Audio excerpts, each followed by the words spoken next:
kulingana na United Nations na hata laws of Kenya. Kunyima mtoto elimu is actually against the law and it's a human right abuse.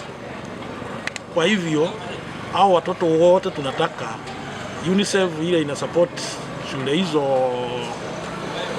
60 schools. We are happy. Although hii ni kazi ngumu sana kwa sababu ya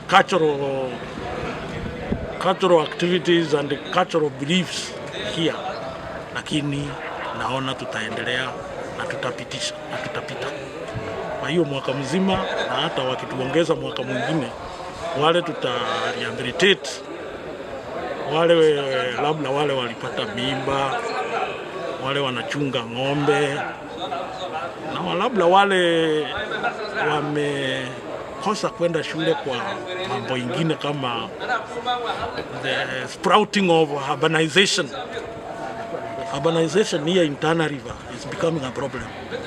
We need very many young children or school-going children in towns like Madogo,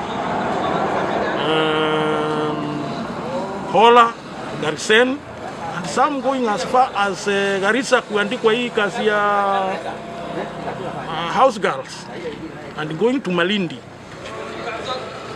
They have a lot of market in those areas.